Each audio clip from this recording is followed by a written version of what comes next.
السلام علیکم ورحمۃ اللہ وبرکاتہ۔ اسکول میں استانی نے بچوں سے ٹیسٹ میں پہلی پوزیشن حاصل کرنے والوں کو انعام کا وعدہ کیا۔ ویڈیو شروع کرنے سے پہلے ایک چھوٹی سی درخواست۔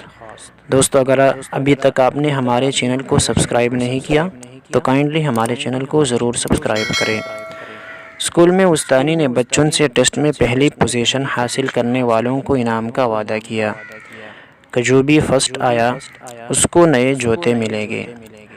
ٹیسٹ ہوا، سب نے یکساں نمبرات حاصل کیے۔ اب ایک جوڑا سب کو دینا ناممکن تھا، اس لیے استانی نے کہا کہ چلے قرآن اندازی کرتے ہیں، جس کا بھی نام نکل آیا اس کو یہ نئے جوتے دیں گے۔ اور قرآن اندازی کے لیے سب کو کاغذ پر اپنا نام لکھنے اور ڈبے میں ڈالنے کا کہا گیا۔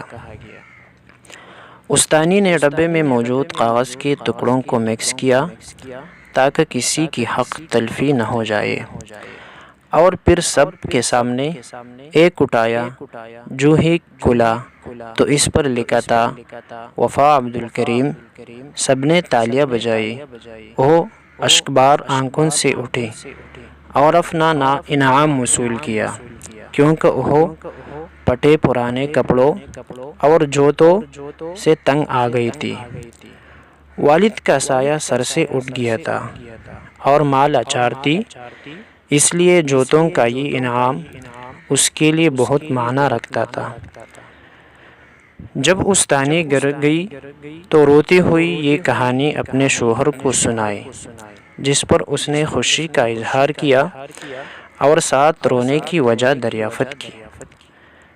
تو استانی پھوٹ پھوٹ کر رونے لگی کہ مجھے رونا وفا عبدالکریم کے جوتوں سے زیادہ دیگر بچوں کے احساس اور اپنی بے حسی پر آتا ہے۔